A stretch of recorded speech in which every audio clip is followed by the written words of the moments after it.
Hello friends and greetings for the day. Welcome back to another episode of Testing in Nutshell. This is Nish Kumar Singh and we are talking about Loadrunner tutorials. This is our last tutorial on this particular series talking about the basics of Loadrunner, and we are talking about a bonus topic called as SLA, which stands for Service Level Agreement. Now, SLAs are basically the configuration parameters in terms of the performance expectations, and these parameters will definitely be defined with an expected threshold in order to run a performance scenario. Right now, whatever scenarios we have been running is actually populating a statistics with values and showcasing that this is what we got actually, but there was no comparison so far. And that's what we will be adding in SLA by defining an expected threshold and comparing that actually with the actual values. And based on that, the SLAs will return us whether a status of pass or fail. Now, based on that, we can judge if we are under testing the system as per the performance requirements or we are actually onto the mark. Now, that's what the SLAs will help you with, and we can look forward to the more details by a practical execution of these SLAs and understanding how to add the SLAs, how to edit the SLAs, and how to observe the results after adding the SLAs in this particular video. So let's get started and understand the same in this tutorial.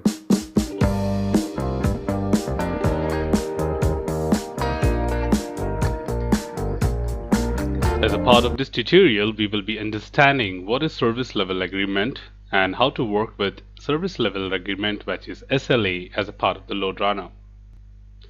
To get started with the same, the number one thing is to understand that what exactly SLA is all about. But before that, I would like to bring out to your notice that we have been executing so many test cases as of now into the performance test, and we realize that the analysis shows a symbol to us in these values, which also states that show SLA result. Now, what exactly SLA stands for, which means the service level agreement, and service level agreement legend shows you what kind of status you should basically have.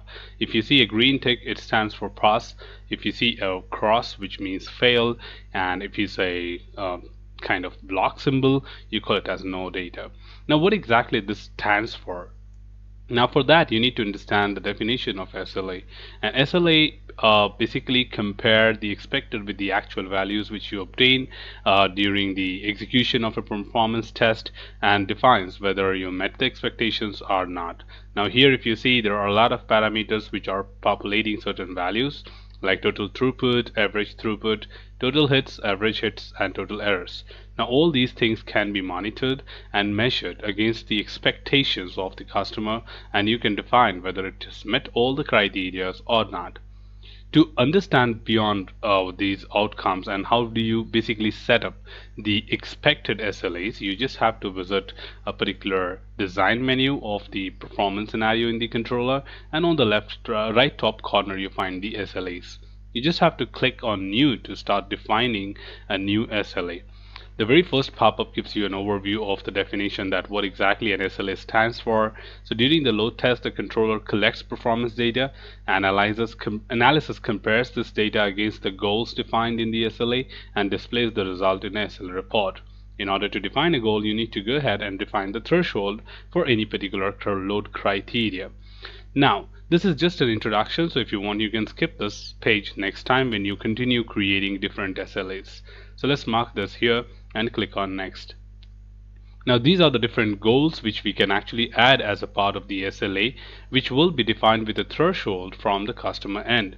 If the customer is unaware of these thresholds, so based on the requirements and performance engineering calculations, you can come up with a threshold for these SLAs. We can have 6 SLAs being identified and defined as a part of our execution. I will be trying to show you as many as possible as a part of this tutorial. So the number one thing, if you see, observe that what are these common things which you found in the analysis window as well. So if I go back to the analysis, I see total throughput, average throughput, total hits, average hits, and there are some values which we have obtained from a previous execution. Now, in real time, you will do a proper calculation based on the requirement provided to you, and then you add the threshold. But right now, I'll be just taking the reference of my previous execution and adding the threshold so that we try to see how exactly it meets the expectation. So just to show you two different results, that is pass and fail both together in a single execution, I will be taking the total option as less than what we have got and average as more than what we have got. So we can just see different results. There is no such logic behind it. It's just to showcase you the pass and fail, both of them together. Alright, so if you basically work in a real-time environment, you would definitely have the threshold defined from the calculations. So let's start with the first one, that is total throughput in bytes, which is around 6 million. So let's try with something less than this when we add the threshold in the controller. So let's start with total throughput, which is bytes again. Click on next, and here they ask you the threshold. So let's put it as 3 million. Alright, and sorry, that's 3 million, I think so. Let me just cross check what value do we have here. We have yeah, 6 million, so we should have I'll just put it as 3 million. Okay, click on next. Do you want to continue adding more SLAs? Yes, just select this and click on finish. If you don't select this, you again have to click on the new button. That's the only difference. Now if I finish, I again start up with the next window, and you see that the total throughput is disabled because it is already added here, and you also see the other buttons being enabled, that is details, edit or delete it. So you can view the details, you can edit it and delete it. So let's continue adding another one, average throughput. So what's the average throughput in our case here? And if you see the average throughput, what we have is 23,000. So let us add something a little more than that, so probably say 26,000. Next, and do you want to continue again? Yes, finish. So next one is total hits, and for the total I'm taking less, so it is 3,600. So let me make it as 3,000. Okay, so total hits being referred to as 3,000. Next, do you want to continue? Yes, let's add one more, and then we wind up, that is average hits. Average hits is 13,000. No, that's not a comma, that's a dot. So 13.1, 109. So I'll just put it as something more. So for average hits, I'm gonna make it as 20, and click next. Do you want to continue adding? You know, let's finish this here. So we have got 4 SLAs with us, which we are actually viewing in the actual results in the analysis. Now we have added the expected result by adding these SLAs. At any point of time, if you want to view what exactly is the threshold, just click on details and you can see the threshold value. Okay, if you want to edit, you can click on edit. You want to delete, you can delete and re-add it. And of course, we do have an advanced window to find out more about the same. So with added SLAs, I'm going to run the scenario for some time, and we'll see what exactly is the outcome of this and then compare the same on the analysis. But before that, let me just close this analysis so that we don't get confused with the existing and the new one. So click on start scenario without wasting much of our time, and let's concentrate on the view source. So the only job here is to analyze the execution. You cannot see the running stages of the SLAs. SLAs can only be observed when you come to the analysis, when all the statistics have been generated. Now, good thing what you see here is rendezvous point. In our previous tutorial, if you remember, I discussed about rendezvous point, and my system was fast, so you could not see the rendezvous point properly. Now today, for some reason, my system is slightly slow, and I think we are amazingly looking at the rendezvous point, that how exactly each user comes and waits for the other 2 users to join in, and then the moment the last 2 people join, they just hit the button together and they click and continue ahead. So can you see that 2 users are running right now? And yeah, that happened just quickly. The same way, like all the 8 users are running now, they will reach the rendezvous point and wait for the other 2 users as they have initialized, and the moment they reach the rendezvous point, they will hit together and they will continue again. So you can see this for a number of iterations what are being performed every time they reach the rendezvous point, and they don't reach together, as you see that, right? Everyone is running in their own pace, but I want them to click on the continue button at the same time, so they just wait for all of this to come. The moment the last person comes, you just hit together and again continue running. Now this is amazingly being displayed this time. Now in the last tutorial it was not presenting well, and this time it's doing pretty well. Yeah, so I would maybe probably drop a description information or a comment on my previous video to have a look on the rendezvous point here as well.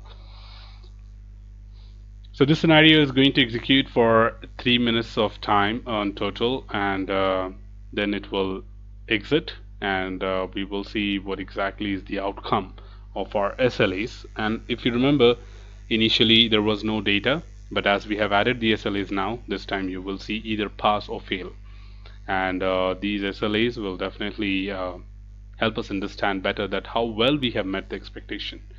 Also, I'll add value to each one of them by explaining a little bit about it, like what exactly each SLA is all about and why it has passed, why it has failed.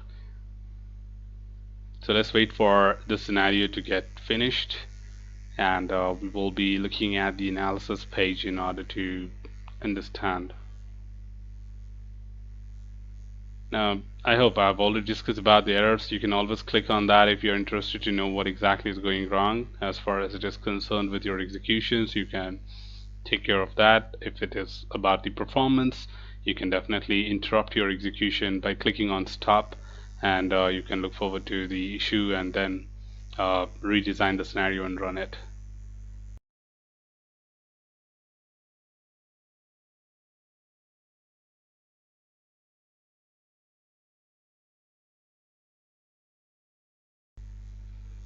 Alright, what you see now is the execution scenario has been completed, and now it's time we should go to the results and analyze the results.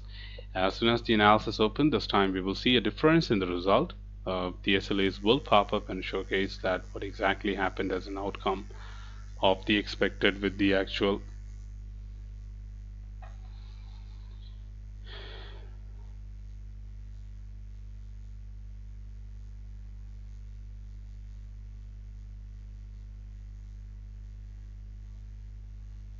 Alright, that's good. Now you see that their symbols are no longer showing something like this, which is like no data.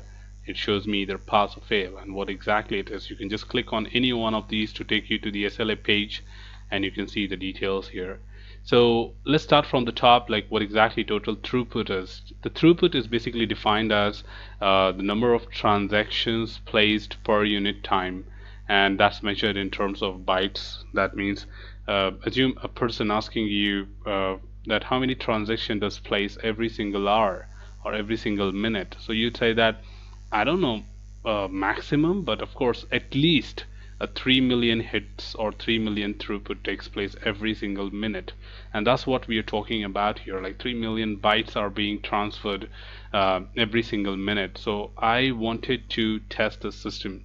So the goal was 3 million, but I tested the scenario by executing it for 3 minutes and it was above that. So of course you will not test it below 3 million, because if you test it below 3 million, you're not meeting the expectation. So as far as it is above that, you're making sure that the system is secure. Even if 6 million the throughput, total throughput 6 million also takes place, then the system is stable. Whereas on the other hand, when it is less than the goal, it has failed, saying that no, you have under tested it. So we, as you remember, we just took the goals from an estimated value, but in real time you will have some exact values what you need to make use of, and you need to upgrade your system to meet those expectations. Similarly, for the hits, number of clicks made, and in terms of like sending request and response between the client and the server. So I said 3000, it says 3391, so it is above that. And same way here, I mentioned it as 20, but it is less than that, so it could not meet the expectation.